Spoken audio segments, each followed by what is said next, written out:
Want me to start? Hi there, thanks for joining us today. I'm Linda Fitzgerald. I'm an advisor with the SBDC. Thanks for joining us. Our session today is How Sharp is Your Competitive Edge? And before we jump into class, I just want to tell you a little bit about SBDC. We are the Shasta-Cascade SBDC. We provide no-cost, confidential, one-on-one advisory services to entrepreneurs and small businesses in both Shasta and Trinity counties. We also offer no-cost or low-cost workshops and webinars just like this one. We're funded by the U.S. Small Business Administration and the state of California. Many of our webinars are attended by people throughout the United States, so if you're not in Shasta or Trinity County, we want to make sure that you know that there's an SBDC near you. They're in all the counties across the U.S. So go to Google and search for SBDC location and find a location near you. And right now, I am pleased to introduce you to Lani, who is going to be hosting our program today. Hi, Lani. Hi, Linda. Thank you so much. And welcome, everyone. Yes, my name is Lani Lott, and I'm a business advisor for the Shasta-Cascade Small Business Development Center. And before we get going, I just want to go over our agenda for the evening webinar. We're going to start with introductions, and I'll do that in a minute. But this is our course overview. We're going to talk about the importance of understanding the competition, who your competitors are they direct or indirect, where are they and what are they doing. We're going to talk about what should you know about the competition and why, and how to find that information about your competitors that may be key for you to fine-tune your business plan or your marketing plan or your operational plan. And then how you gather the information and actually applying it to your business. And then we'll end with a thank you and questions and answers. So I will be turning off my video after we do introductions, but I'd like you to go ahead. And a little bit about me. As I said, I have been advising for a number of small business development centers across Northern California for close to my whole career as a consultant, 20 years. I am also self-employed consultant, and my consulting practice focuses on downtown and economic revitalization as well as small business advising. I have about 30 years in the industry. I am a small woman-owned business, just much like many of our other sole proprietors out there. And so it's an honor to be able to work with the Small Business Development Center and share some of my expertise and help businesses launch, grow, expand, and change with the times. So I'd like you to just take a minute and find your chat box. It's down on the bottom of your screen. Whoops, sorry guys. And if you hover over them, if you don't see it right away, you hover over those three dots and there's a chat box there. And if you just take a minute and write in there real quickly, your role in your business. Are you the business owner? Are you the manager? Are you an employee? Are you the spouse? What type of business you own and operate? And then how many years have you been in business? When I do a live training or in-person training, it's a lot of the dialogue we share between us when we are face-to-face. We learn a lot from each other. Networking is one of the key outcomes. And so it's always nice to know who my audience is so I can kind of fine-tune and maybe direct some of my recommendations or some of the information I'm sharing directly to your business type. Thank you, Linda. I have Linda on tonight, and she is a training and consulting. She has a training and consulting business. She's a sole business owner, and she's had her business for 5 years. Thank you, Linda, for joining. I know, go ahead and take your time to write in that chat box, and we'll go from there. Okay, I'm going to go ahead and find I'm going to stop my video. So all you see is my PowerPoint. And as we start, so understanding the competition, this is a very interesting topic, and I love to share information about the importance of conducting market research around who your competition is, what you need to know, and then how you use this information. And most of the time, we don't think about this topic unless we're doing something with our business plan. Because understanding your competition is a big piece that goes in a business plan when you're determining if your business idea has feasibility in the marketplace, because you really need to think about how you position yourself among the competition. And a lot of times when I'm working with clients, they'll say, well, I don't have any competition. I'm out here in this county and I'm the only one that does this business. But that's not necessarily true, because sometimes we have indirect competition. And as we become more global and the use of the internet, you may have competitors you're not even aware of. So it's important to kind of think about who your competition is and see how you stack up against them and what they may be doing better than you that you can learn from. What are you doing better than them? And then what are you doing worse than them? So with that said, the importance of understanding the competition. So in today's marketplace, there are thousands upon thousands of products and services available to fulfill the needs of individuals and businesses.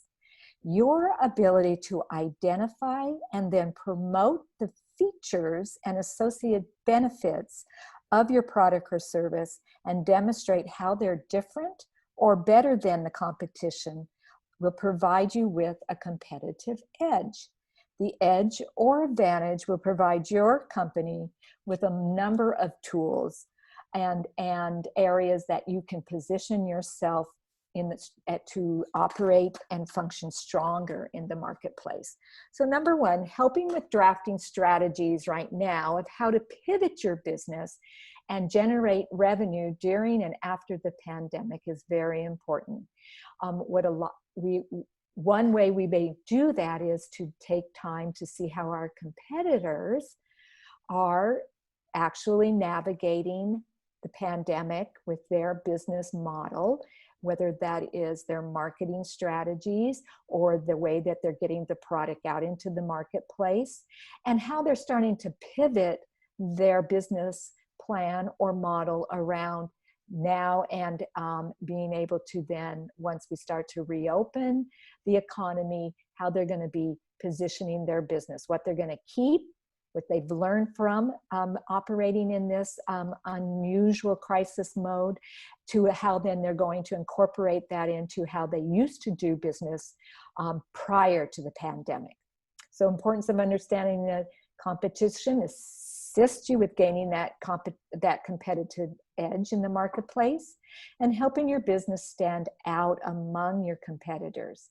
It can help you increase sales and gain more of the market share, which is always a goal for for-profit businesses.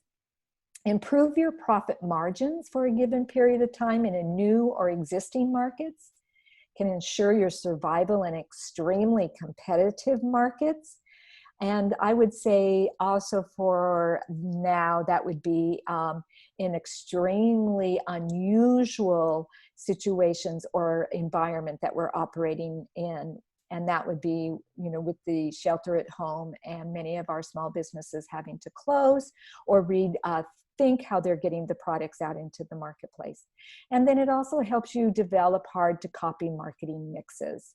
And understanding your competition, especially in how they promote and market their business, is very key to see what the cutting edge is, what are kind of common baseline marketing that you must do within your industry. And then now with the new digital and social marketing tools that are accessed, what do we need to start to incorporate so we can stay even with our competition and maybe even above our competition? So the uniqueness of your firm's product or service, the number of competitors, the size of your competitors, the overall demand, and then the price are all key factors in helping you gain that competitive edge. So other points for understanding the competition and diving deeper into how they function how they market, what their pricing structure is, what their products and services are, is then growing your business requires you to be consistently learning about the competition and making adjustments. Very often, like I said when we started, that most individuals will do a competition analysis or a competitive analysis when they're writing their very first business plan. They may not come back and revisit that for a while, and things are changing very rapidly. So I recommend to my clients that it's always a good best practice to sit down each year and kind of update your competitive analysis. Know who your top 3 competitors are, check in with them. What have they changed? Have they added new services to their businesses? How are they promoting, marketing themselves, especially in the digital and social world? And just kind of assessing, even if they have bricks and mortar, have they done, what does that look like? Have they added on more? Have they brought in new employees? All of those things each year can change. And if you're not staying ahead of it, you can lose your market share to your competitors. And we never want to do that, because it takes a lot of time and energy for you to capture your share of the market and retain them as your customer base. And we surely don't want a competitor coming in and taking away any of your market share. It helps you recognize potential opportunities for success in selling your product or service. And this is really key, and we've been trying to work with a lot of our smaller businesses that are specializing in products to get them on e-commerce. Selling out, we call it selling out the back door as much as you bring in the front door. So really looking at potential opportunities for how you move that product and service. We call it in our world the distribution channels. And just having products on your shelves aren't always the way that your target market or your customer group needs to get access to it. I think when we reflect back on COVID-19 in another year, we're going to see many more businesses selling e-commerce or through social commerce sites like Amazon or Etsy, because they have had to been forced to do it to move their products and services, but also that they can see that it's another revenue stream for them, especially if they are in a seasonal tourism area. They depend on that seasonal tourist to come through their community, and they may see them one time and never capture them again physically in their storefront, in their bricks and mortar. So we're going to see more and more of that. I know that there's a lot of discussion about how easy it is to have Zoom meetings, and the productivity is going up with office workers. We're seeing a lot of creativity in how our service-based businesses that have been non-essential shut down, their ability to teach through virtual platforms. And I believe that a lot of businesses are going to look at how can we continue this opportunity as another way to sell our products and services. It also broadens your knowledge about your target audience and industry, so you can refine your business strategy. A lot of business associations, whether that is in your industry from a national point or a state point of view, or even from your chambers, they're always doing market research about what's new in the industry in terms of how products and services are being distributed, to marketing, to changes in target customer groups. And so knowing and tying in to those resources can also tell you who your competitor who's leading the charge, or who is that top competitor that's kind of setting the baseline for how industry or other businesses are looking, how they want to conduct business. And you sometimes as a business owner can be that baseline, top of the line, setting the trends or setting that baseline. And other times you're maybe behind the curve, and you need to start to think about how you can start to incorporate some of those strategies in your own business model. And then it helps you to communicate with your target audience, distinguish your business from the competitors, improve your processes, and navigate challenges in the market. Improve your processes is probably top of mind right now with a lot of our businesses that have had to be closed because they're non-essential. And as they start to think about opening up in the stage 2 that the governor has started to unfold, is how can they improve their processes and maintain what they've learned in the digital marketing and distribution while they improve their processes with opening up their doors and the new standards for safety and cleanliness, the social distancing. And we're going to be watching our competitors and seeing how they're doing. And competitors are not always have to be your competition. Often they are our colleagues. Often they are ones that will refer business to us. I have found that in my consulting business, that my competitors sometimes, they're indirect competitors. They're doing things that are different than what I do in the types of services I deliver to my clients. And often they refer business to me because I'm very niched. And ultimately, that's what we kind of want to see in our competitive analysis, is identifying your niche. What is that you do better than your competitors that helps define your niche, helps you drive commerce, bring revenue into your business, and sets you apart? So let's talk a little bit about first step in doing a competitive analysis, or finding out how sharp your competitive edge is identifying your competitors. There is no business without competition today. And I always start in a business planning session on this topic. Okay, let's take a minute and I want you to tell me who your competitors are. And I always hear this, somebody will raise their hand, well, I don't have any competition. I'm very unique. Well, I'm glad that you think that. That shows confidence. However, we don't want to be blindsided and a competitor pop up and take your market share. So I always tell my clients to dig a little deeper. For example, even if you live in a small town, and up in Trinity County and parts of Redding, and even all across Northern California, we have a lot of rural communities, and we are smaller towns. And let's say you own a steakhouse or a restaurant that specializes in that type of more traditional meals. You still need to compete with bars. Movie theaters now are offering restaurants. They were when they were open. I know a lot of the restaurants out here in Arizona, where I have spent half my time, that, you know, those type of movie theaters have brought in those large lounges. Now you can get beer and wine. You can take you can order a full-on meal there. You can eat right there in that very comfy reclining chair with the big screen, the digital sound. Now, you have to make sure that all that benefit is related to the value you're getting for that $17 movie ticket, or however much it is, or that $10 beer. But so a restaurant isn't only just competing with other restaurants, and they may have other related businesses where the customer wants to spend cash.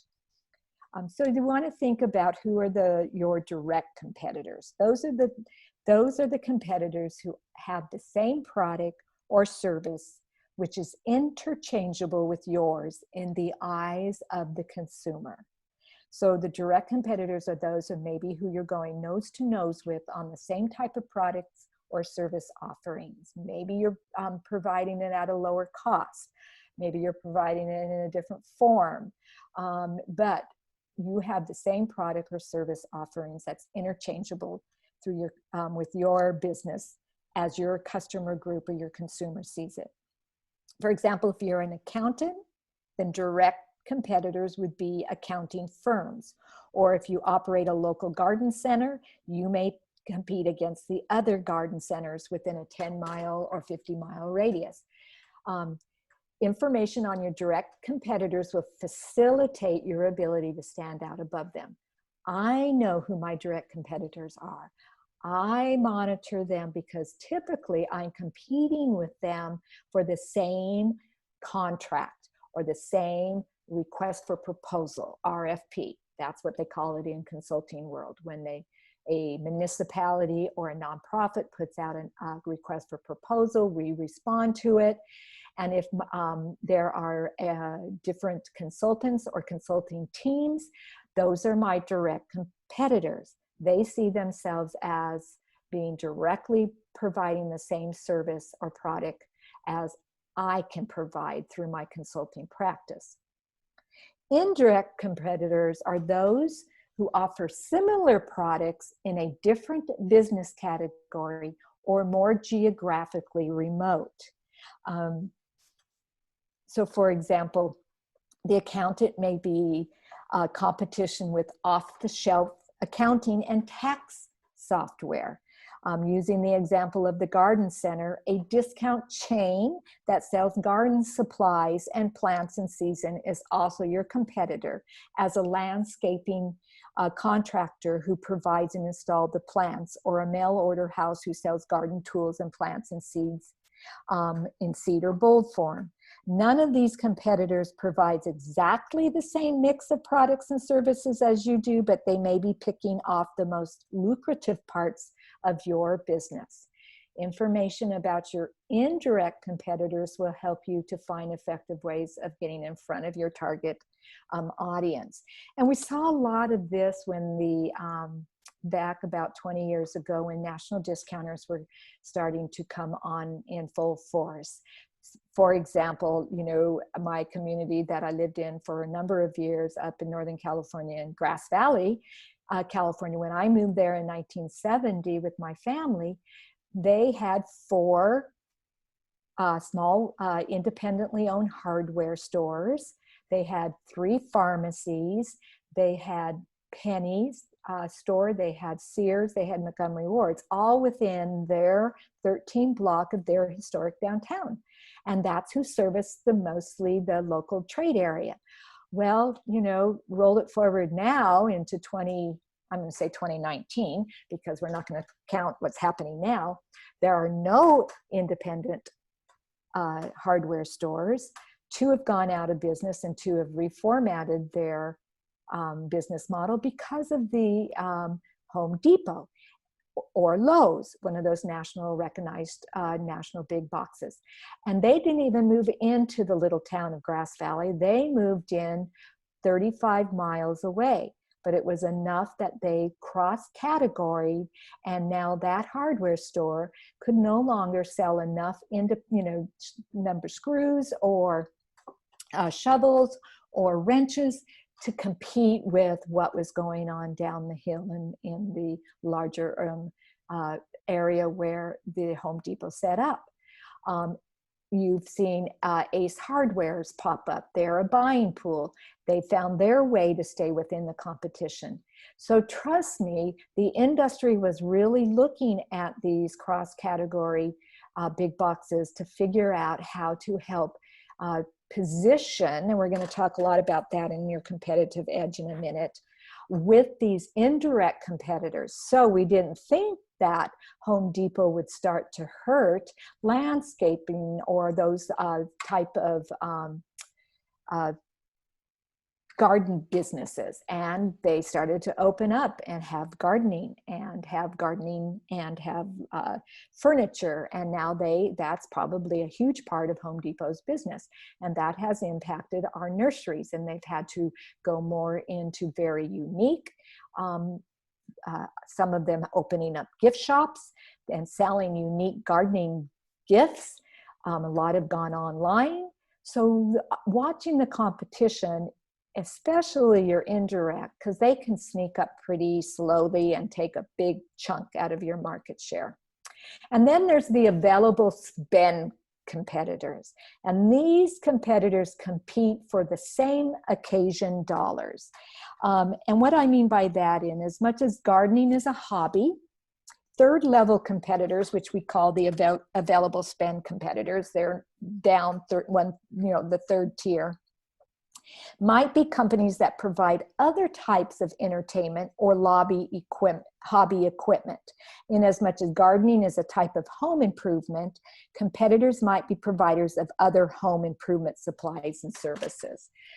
So, you know, some Target could be considered that available spend. Some of our online competitors could be those available spend competitors that they're providing a very small type of the same products or services, but they're not in an indirect or surely not a direct competitor. So with that said, I just want to, oh, wait a minute. Nope, not yet. Have another slide. So this is the market research part of identifying your competitors. And when we're doing business planning or marketing, drafting a marketing plan, or we're looking at how do I grow my business, what products and services should I look at, we call all of that conducting market research. And you need to be doing market research all the time in terms of your business model. And you sometimes don't even know you're doing it. For example, when I go to communities on a holiday or a day trip, which I hope pretty soon I can, again, is I'm always popping into retail stores or going to walking the street, and I'm checking out what's going on. I'm conducting market research. I'm seeing how they're positioning their community. What kind of businesses are in their downtown district? What kind of signage are they using? Do they have free parking or no parking? Because all of that is very important when I'm working in economic revitalization. So identifying your competitors is where you're going to market research and identify who they are. Where do I find them? Who do I see that is competing in either my direct trade area or my indirect trade area? So direct trade area would be that area that you're most likely to have customers come and do business with you, whether that's online, whether that's both online digitally and or in bricks and mortar, whether that's that you go to them because you're business to business. So we want to see who's competing, who are our direct competitors with competition, excuse me, in our trade area. I'm just going to take a quick drink of water here.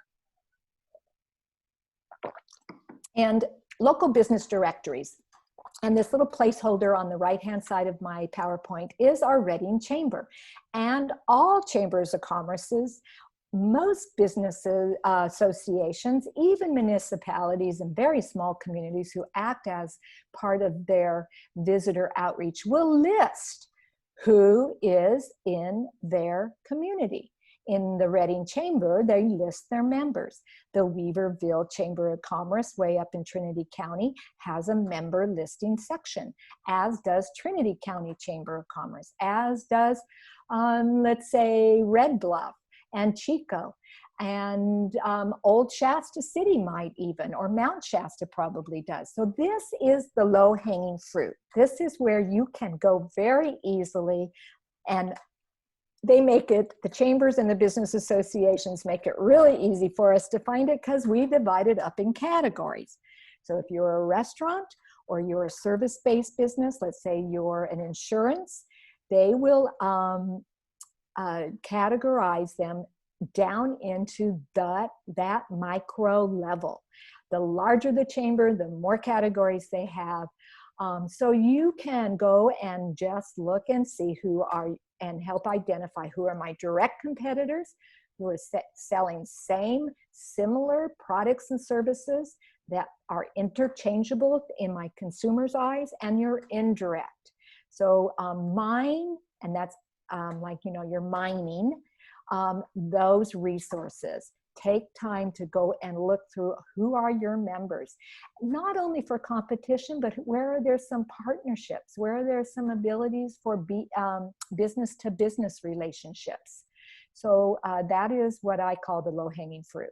You can look at advertising, digital advertising coming through your social networks, looking at emails that come through your email box.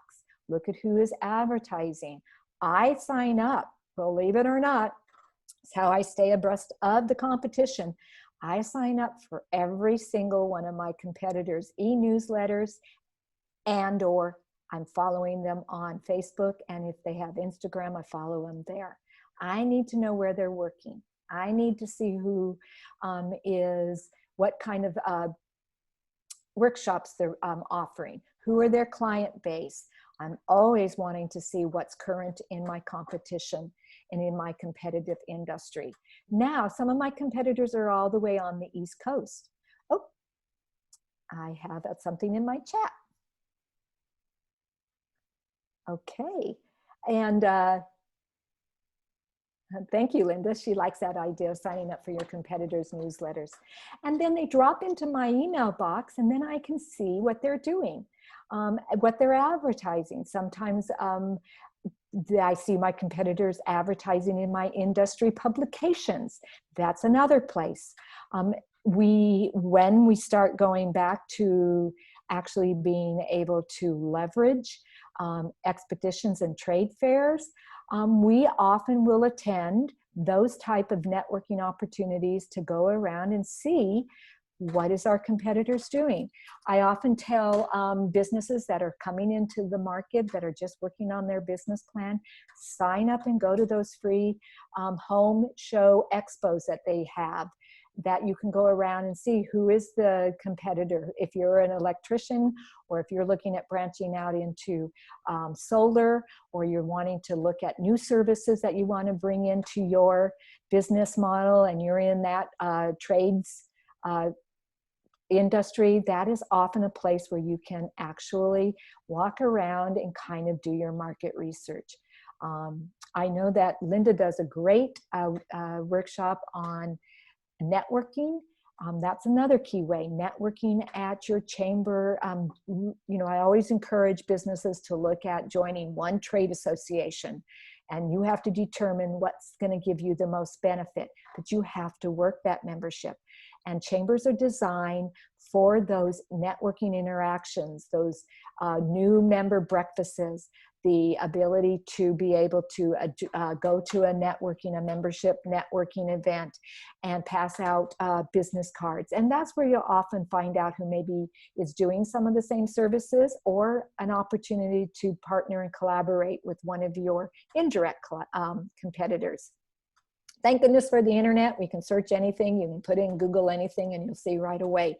Just Google all consultants, small business consultants within a 100-mile radius, and all those names will pop up. And then you have to do the hard work of going and clicking, finding their website, seeing what they offer, and kind of digesting that information. Okay, so now I just want you to take a minute and think about your competition, that you know who you're competing with. And if you don't know, that's okay too. And write down, who are your direct competitors in your mind? Who are they? And you don't need to, and you're going to use this. It's not going to be shared. I'm not going to grade it. This is for you just as an exercise, because you have to start here. Because first of all, if you don't know who they are, we'll never be able to really look at them in a much deeper lens and find out how you stack up against them and where your niche is. So who are your direct competitors? Who are you directly competing with? And then what do you know about them? And what should you know about them? And then do the same for your indirect competitors. So first of all, your direct competitors are very important, probably much easier to access, to know more about, and what you should know about them than your indirect.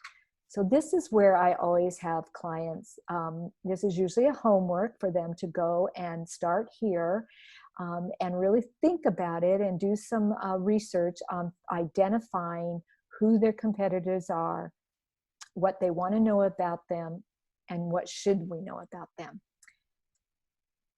So I'll give you a minute or two to go ahead and write that down.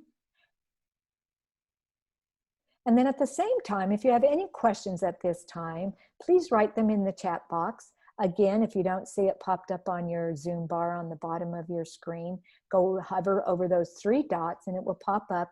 And Linda's going to monitor that for me. She's going to let me know if anybody has written any questions in the chat box.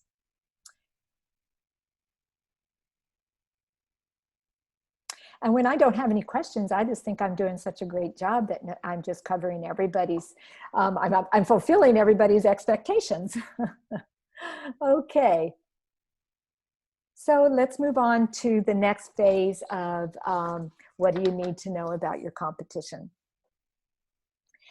And so this little cartoon, he's in the middle of the desert. I thought this was appropriate. And you can see I screenshot that from Cartoon Stock. It was on the internet, so I'm giving them credit for that. And they're out there in the middle of the desert, and this little camel is, you know, water is $200 a bottle.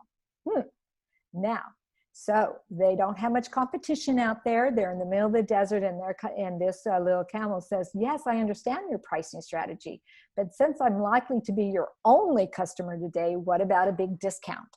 And of course, the little fox is thinking, oh, I didn't think about that. So just something just to, you know, kind of, I always try to throw in a little cartoon just to lighten the presentation, because when we're trying to look at our business model, thinking about pivoting, wanting to know more about every aspect of it, it can be overwhelming. Okay, so what do you need to know about your competition? First of all, how do your competitors position themselves? And you've probably heard this term quite a bit in, if you did any business classes, or you're looking at a business plan, or you're meeting with one of our SBDC advisors. We're always asking, well, let's talk about how you're positioned among the competition. So positioning is the same product or service can be offered in a number of different ways through various combinations or circumstances. People vary in what combination of circumstances are more important to them, which is why several businesses with similar products and services can exist. That's why in a more urban setting, you can have, you know, 5 or 6 or 7, let's say, restaurants that serve ethnic type of food, whether it's Mexican or Indian or Italian, where in a smaller competing market, in a rural, there may not be enough room in the market for 5 Mexican restaurants. So there may be existing 2, and 2 have positioned themselves very, they're coexisting. So one Mexican restaurant may be offering it through a truck, a food truck, or a taqueria, and they are open only for lunch, where we have another Mexican restaurant, a full sit down, and they have a beer and wine license. So there's 2 different ways they're positioning themselves, offering similar products and services, and in this example, in the same trade area, in a very small rural community. The combination of circumstances under which a business presents its offering is its positioning, which is another thing you need to know about your competitors. The more you know about your competitors' positioning, the more you can differentiate yours from it and make your business unique. Find your niche. So how do your competitors position themselves? Do they appeal to a particular age group, gender, or a niche market? Are they a luxury service or geared for the cost conscious? Do they use environmentally friendly practices or products? The more you know about your competitors' positioning, the stronger you can make yours. And so, you know, thinking about this and watching how businesses are defining how they're operating in this pandemic, you can really see businesses who are positioning themselves with the ability for takeout, for delivery, fast food. Restaurants have always been positioned for drive-through. That's how they've kind of competed among the market and really captured a lot of the market share for more of the sit-down restaurants. So positioning and how you see yourself in the marketplace is really important. And a lot of the ways that we do that is through the competitive analysis. How your competitors pricing. You may find, and that's the next point, is when we talk about understanding your competitors pricing. The first is so that you can keep your pricing in line with what people in your target market are willing to pay. That doesn't mean you have to be exactly the same price point as your direct competitor in that marketplace. But you have to be able to justify or explain in the consumer's mind why you may be a little bit higher. What additional value or benefits do you provide?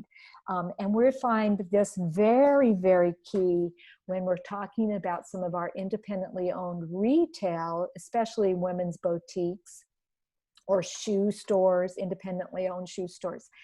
And if they're in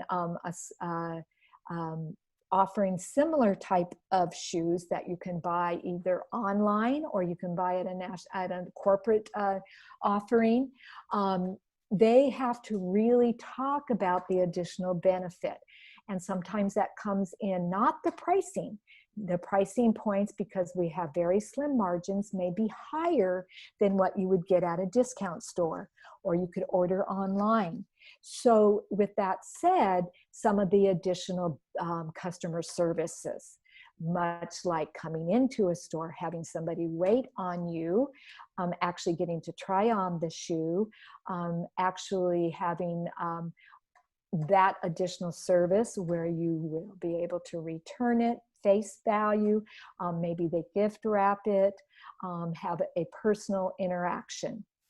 So the pricing isn't necessarily going to be where you compete on the same level. However, there may be times that you are, and maybe you're going to be a little bit lower through some of your discounts or promotional avenues, or the ability that you have found a vendor that you can purchase at a lower price than your competitors, so you can offer that at a lower price. So we really there's a lot that goes on in pricing, and that could be a whole webinar in itself that would totally overwhelm us all. But when we're talking about how we stack up against the competitors, you really need to look at that pricing structure and what your competitors are offering. So if your pricing is lower than theirs, this is going to give you an advantage. However, you need to convince prospective buyers that the value of your product or service is as good as those with higher prices. Again, it's about perception, right? And for businesses, it's about how you buy it on the front end to be able to price it up and make a profit on the back end. And that is what we really want businesses to look at with their competitors, to get a feel of what is in your direct competition, what is that kind of baseline of pricing for similar products and services. Indirect's a little harder, but you still need to know that. Then we go into looking at strengths. What is your competition's strengths? What do they do really well? Because many of your own strengths come naturally to you, so you don't always recognize you have them. Knowing your competitors' weaknesses may help you identify your own strengths. And sometimes your competitors, oops, I'm on the weaknesses. Let's move up back to the strengths. Sorry, I jumped right into those weaknesses like it was a natural place to go. So strengths, you want to know ultimately what you do best to serve your customers. Therefore, you should know what your competitors' strengths are. What do they do better than you? What are they known for? What do their customers like about them? For some things that customers really like, you may want to offer those too. Maybe something that you want to look at incorporating into your business offerings. Or sometimes similar or better. You have your own offerings, but the addition of something else that customers really like may give you enough advantage to win them over. Not that I'm saying we want to go steal all of the competitors' customers, but it sure wouldn't hurt, would it? So then flip it around and we want to look at their weaknesses.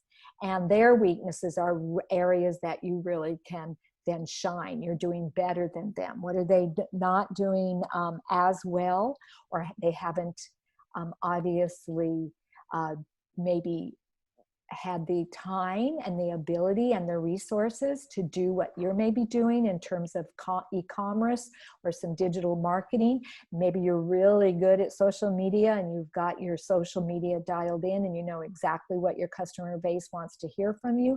Maybe they haven't started their social media campaigns yet. Maybe they're not doing any email marketing, so that would be a weakness. And so the weaknesses, you're seeing how your competitors face those challenges, and that can help you learn how to handle them better on your own and avoid. So with the power of online customer reviews today, you want to do everything you can to create the most positive customer experience possible. When we get into how do I know what my competitors are doing, those review sites, your competitors' review sites, will let you know a lot. And we manage our review sites, right?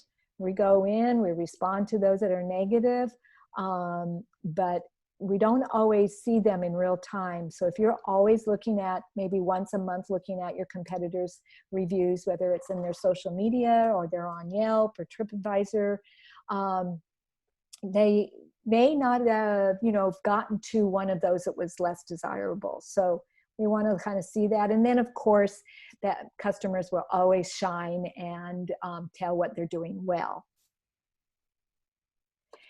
So again, here is where you take time to really look at and think about, and you need to do this and write it down. And I'm going to show you in a place where you can then lay it out so you can really look at it from a competitive analysis point of view. But you need to monitor the way your competitors are doing business. What are the products and services that they're offering? So you're thinking about your direct competitors, making a list of the similar products they offer and then the services. This is a local carpet care, and they have a really great website. And you can learn a lot from their website. So if you're in the carpet cleaning or the carpet upholstery and cleaning business, this would be a good place to start, because they have everything on their website that they offer. Even up on their, one of their carpet repairs, they have carpet repairs, and if you click on that, they show you how they repair, they show you how they do it, and then right on their homepage along their banner, they have schedule your cleaning today, and you can book online. So they're making it easy, convenient, and many service-based businesses have really jumped on and taken full advantage of this digital online scheduling. Most of our hair salons, a lot of our massage therapists, a lot of our service-based businesses such as carpet cleaning, pest control, they have made it really easy for us not to have to talk to anybody. That's what I call it. You don't have to get the yellow pages out and call them up. You can just go right to their website, Google them, they lead you right to their website or their social media platform, and you can book right online. And this has been a saving grace for a lot of our non-essential service-based businesses, especially in the personal care, because we keep moving out appointments. For example, I had a dentist appointment on Tuesday. I hadn't heard from them. So finally on Monday, I thought, well, I better call them. So they're not making it real easy. I would say that was one of their weaknesses. So I called them, and actually they answered the phone, and they said, I said, well, I have a dentist appointment tomorrow, but I know that we haven't got the A-OK to open up yet, so I just need to know if I can reschedule. And they go, oh, I'm so glad that you called, because I was going through my reappointments and starting to, reschedule them. Now, I know in the past they have sent me an SMS, which is those texts that come into your mobile devices, that my appointment's coming up. Well, I think they were waiting until they knew for sure that the the stay-in-place order from our governor in Arizona had lifted, and that was supposed to lift on April 30th. So they were hoping for the best, right? Like many of us were. So we've gotten rescheduled into June. She's got my, updated information, and I'm all happy. But I had to call them. And I think they would have gotten to me sooner than later, but because I'm kind of a type A, I was on it. So you want to kind of figure out products and services. And I'm going back to my point, I'll get off my soapbox, and going back to my point that their websites will give you lots of information about their products and services. What's the product and service pricing? You may need to call them. You may need to secret shop them. This is how you often learn that if they are not listing it right on their website. If they have a retail or right now, a lot of businesses have their menus online. You can see right up front what their products are priced at. Services are a little different. I'm thinking I'd have to call for carpet repair and get a quote. Distribution and delivery.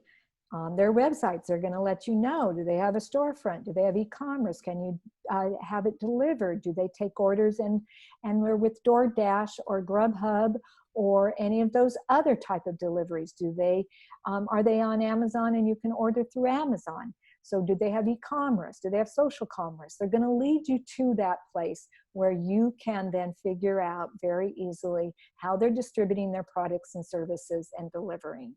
The internet has made it very, very easy for us to see and learn about our competition, as well as they are watching you too. So that's something to always remember, and that's a good thing, because if they're shopping you or looking at how you're doing business, that means you're setting a bar in the marketplace.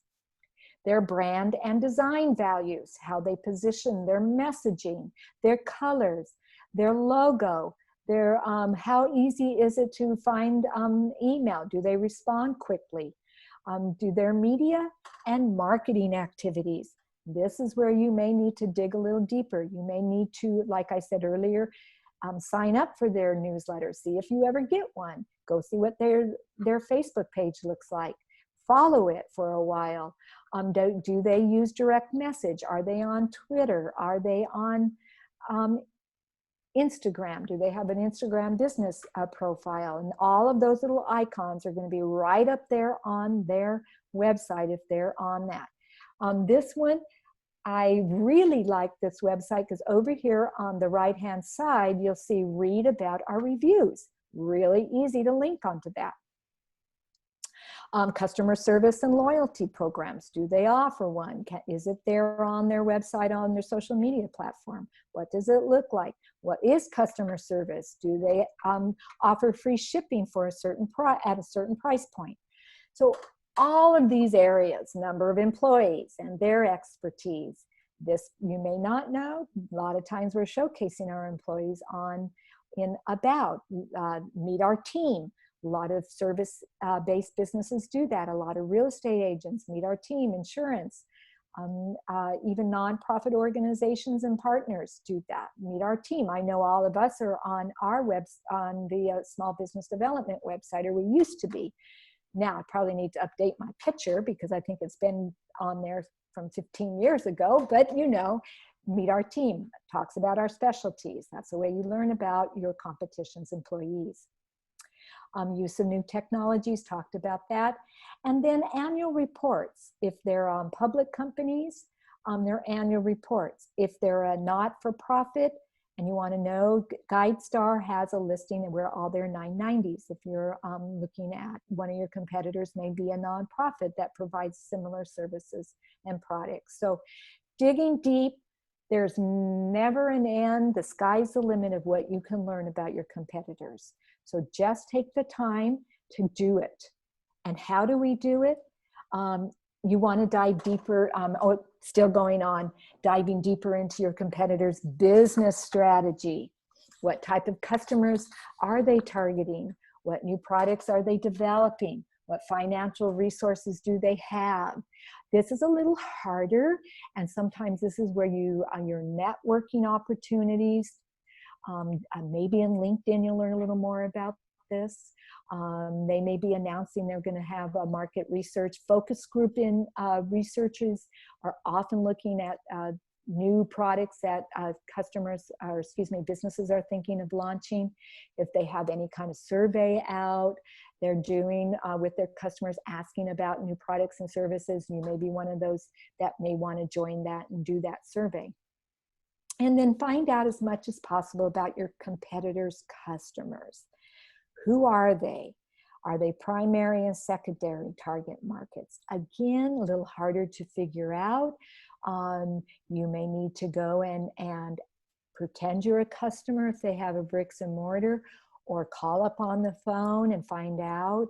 You may see on their website who their target region is. They service many times, especially up in more of our rural communities, they'll say we service Trinity, Shasta, Butte, and Sutter counties. That will tell you the regions that they are looking at drawing customers from.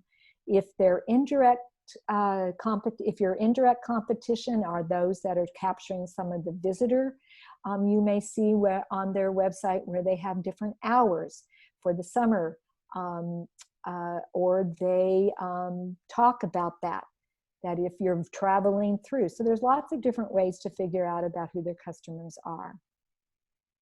Not as always as easy as their products and services and their social media platforms, because that's just like right there in your face. So the rest of these take a little bit more time, and you may need a little more assistance, but at least I'm kind of planting the seed. So learning about your competition, again, read about them.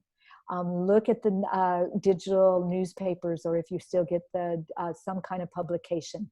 See if there's a press release about them. See how they're advertising. Read their marketing literature. Mine their social media platforms. Look through their posts. They are going to say a lot about what they're doing, what products and services they're offering, when they're open. Subscribe to their online newsletter, talked about that. Visit their booth at a trade show, talked about that. Use a search engine to look up similar products and services and see what pops up. Whoops, I didn't capitalize that check. I'll need to make that correction on my PowerPoint. Check their website, as well as local newspapers, television, any outdoor advertising. And then research their listings again, like I talked about before. Now that you know who your direct competition is and those areas that you want to learn more about, go back to those listings and see if you can mine more information. Hearing about them, speak directly with them, or secret shopping. Secret shopping is when you ask a friend to go in and you give them a list of questions that you want them to learn about their competition. Let's say your competitors know who you are, so you should feel a little embarrassed.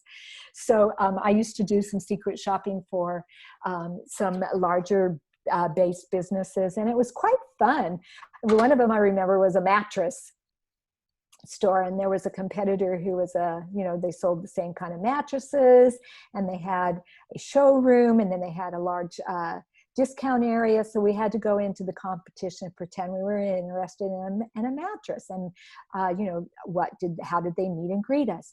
What did their showroom look like? And when you lay on a mattress and you look up at the ceiling because you're trying out the mattress, right? Not saying we're doing that right now with the pandemic, but when I looked up at that competitor ceiling, it was a hot mess. They hadn't changed their tiles forever. They had water stains. So immediately that told me a weakness. Their showroom looked good from just parallel or looking just eye to eye, but once I started to try out the mattress, it was not a pleasant experience. It didn't really translate in that this is a high-end mattress. It was more discount, right? Collect their price list, their marketing information. Listen to your customers and suppliers and vendors. Ask your vendors and suppliers, well, who else is competing in this marketplace? And I know in our smaller downtown districts that often businesses are selling the same product and service just by the nature of what's available out there. And they will talk among each other so they don't offer the same products. It doesn't make sense that there's two kitchen stores that are within, let's say, 5 blocks of each other, and they're selling the exact same product. So even competitors will work with each other if they're in a small trade area to make sure that they are not offering the same product, and maybe the same type of product, but not the same brand. And then talk with them during social or business networking opportunities. So now that we've done all that market research and you have just mined the heck out of your competitors and you have all of this information, what do we do with it? Well, I'll tell you, this is a tool that I use, and I usually, when I'm doing a live in-person workshop, I just draw it on the whiteboard and it's really sloppy. So I created this using Excel, so you can use it. You can just do it using graph paper. You can just do it using a table. I just did it really quick just to demonstrate. So we want to create a competition matrix. And so you want to, first of all, you've identified your competitors, so you're going to put your competition 1, 2, and 3, and then your business there. Or if you want to, put your business first and then put the competitors underneath you. It's just that you want to list. And I like to recommend up to 3 competitors, and you can divide it up among direct or indirect, or even that available spending or third tier. But at least have 3 if you can. And then go through and list everything that we just talked about, what you want to know about them, their strengths, their weaknesses, their products and services. And of course, you know, those little boxes will be much bigger because you're going to be just typing in everything that you have learned about them. Their pricing, their marketing, their customer service, their location. You may want to break out products and then also have a separate column for services where you break those out separately. You may want to break out marketing to include traditional marketing, social, what they're doing on their social media platforms, digital, what are they doing with digital marketing? You even may want to say e-commerce. As deep as you want to go, you go here. And you just take everything that you have learned about your competition and you plop it into each of these columns. And you do it for your business. Now, if you're like me, I have some rose-colored glasses on when I'm looking at my own business. I'm confident, I have to be bold and brave, that I know what I'm doing out there. So I may not see my business model or my business in all of these areas as objectively as if I was to ask one of my clients to do it, or one of my family members, or somebody that knows me but doesn't know exactly what I'm doing, and I'd ask them to go in and assess my business. I have a very dear person that I've been a colleague with for 30 years, and we often do jobs together. He would be somebody that would be very objective, and I would say, could you do this for me? Because he understands my business. He is a colleague. He is not a competitor. So you may find a colleague and say, would you take a minute and look at my website, my social media, and my pricing structure, the types of services that I list on my website, and give me a snapshot of how I am doing and functioning in these areas. And then you can put it in there, and then you can see how you're competing with your competitors. You can see where your position may be, where your niche is.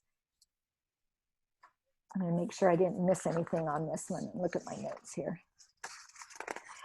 So that takes us through the competitive analysis, and you're like, okay, great, I've done all this work. I have my matrix filled out. Now what do I do with it besides being overwhelmed? Well, hopefully things have started to pop out at you. You're seeing where maybe your businesses aren't, your competitors are doing things that better than you. So, what can you learn from and do better? What are they doing worse than you? Or as my granddaughter used to say, worser. And what are they doing? What they are doing the same as you. So let's take that first area. So if you're sure your competitors are doing something better than you, you need to respond and start to think about how to incrementally make some changes, whether that's on your website and in your marketing strategy, whether that's the way you're getting your products and services to the marketplace, whether your pricing is out of sync, whether their strengths are just overwhelming your strengths. So whatever and this is hard because we're pretty close to our business and we're pretty sensitive. And it's never easy to say that we're not doing something well. So, but you just really want to think about that and maybe objectively come in and have an SBDC advisor help you with this. Could it be anything from improving customer service to assessing your pricing and updating your products to changing the way you market yourself, redesigning your literature website, and changing your suppliers? So it could be all of those. It could be that you're so far behind and you've really kind of fell back behind because you've been so busy building your business, or for other reasons that your direct competition has got ahead of you a little bit. So then, you try to innovate, not imitate. When your competitors might not have all the rights of their actual ideas, but remember, then again, we need to be sensitive to patents and copyright and design rights when you start to look at redesigning your logo or looking at introducing new products and services. So what are they doing worse than you? Well, you want to kind of, really identify the gaps that you can kind of understand and say, oh, I'm doing that a lot better.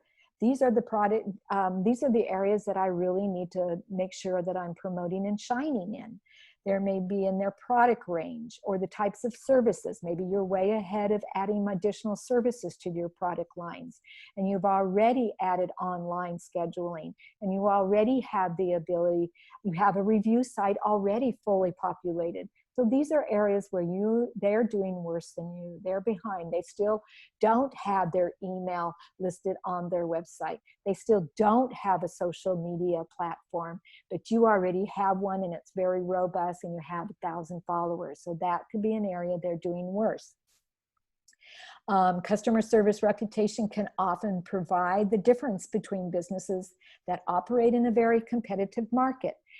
Very true. I had to have a new air conditioner put on last summer or 2 summers ago, right?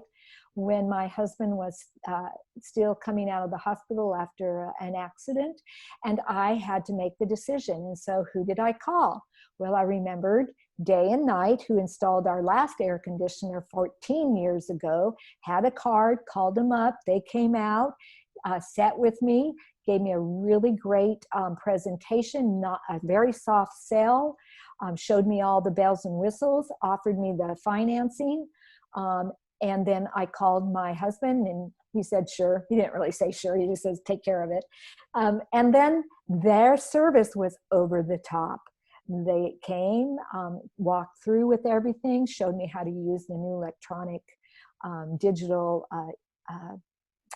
control box, and then called a week later and wanted to know how everything was going. And then I had an issue with it, and it was just a fluke thing. They left a screw up in the fan, and it kept making this rattling noise. They came out. They were so that customer service is planted in my brain, and I will recommend that to everyone because they were so stellar. So you want to think about those areas, and that's usually where we really, as small businesses, can compete. And then what are they doing the same as you?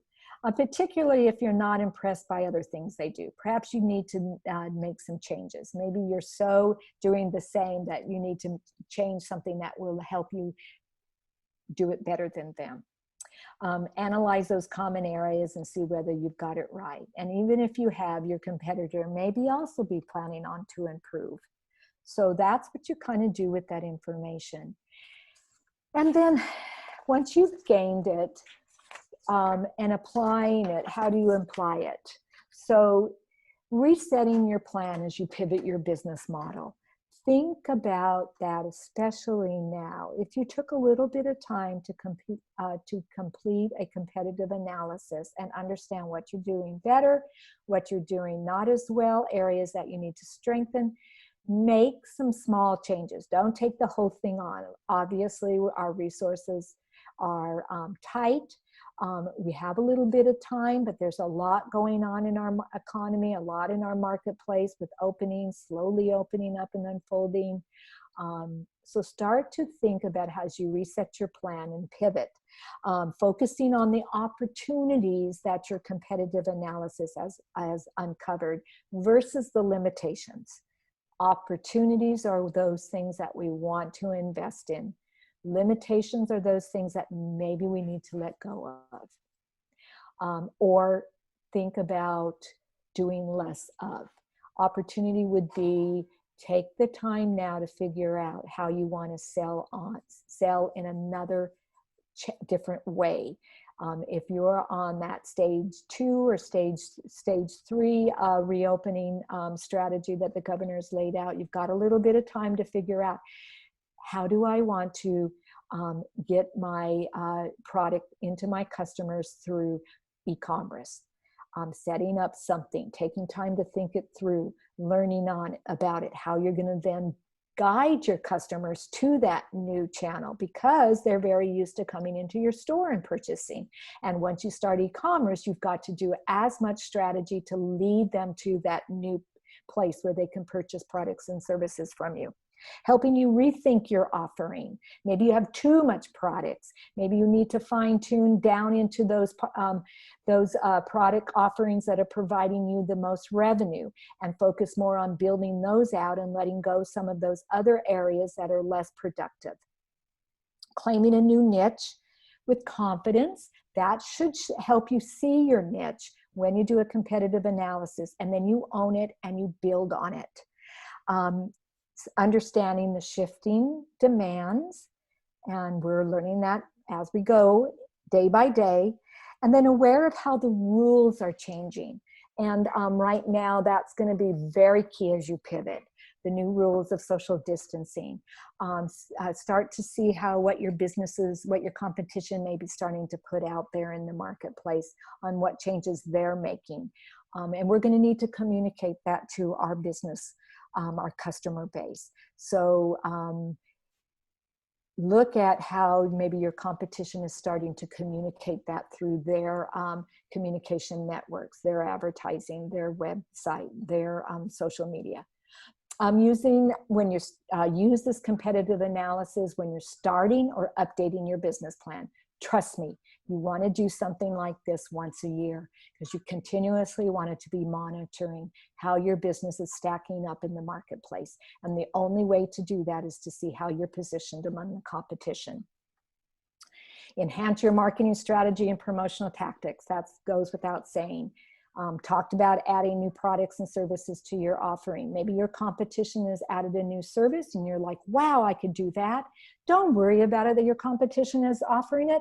Think about how you might offer it a little different, how you're going to position that and incorporate it into your market, into your business model, because it may be the new baseline, and all of the businesses in your industry are going to have to start to do that type of service. Whether that's book online, whether that's email marketing, whether that's commerce, some kind of commerce, social commerce or e-commerce. Determining if there's substitute products or potential new entries, and then identifying opportunities with new expanded target markets. So I'm going to take a breath and want to say we made it before 7 o'clock. That's always good. We have 6 minutes to spare. So when you do your competitive analysis, and before I hand this over to Linda to field any questions in our chat box, think about how you would take this and bring it to your SBDC advisor. We can help you decipher this information, how to look at how it can help enhance your business, and we then give you some recommendations on how to incorporate that into your business model in incremental baby steps.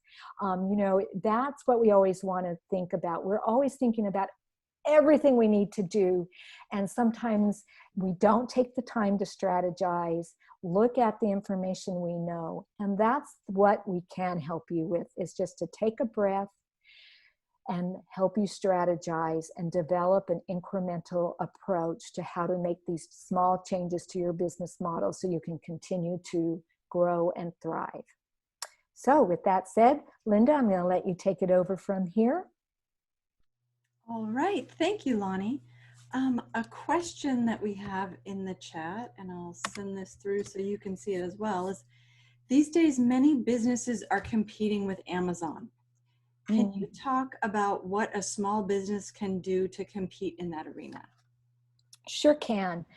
Yeah, and Amazon, first of all, you're going to need to kind of analyze Amazon and see what they're offering in terms of the same products and services you want to offer. So it's interesting because some small businesses actually use Amazon as their delivery or distribution channel, or a way they get the product into customers. The thing about Amazon is it's huge, and you have to, you're competing among hundreds of thousands of products and services that they're there.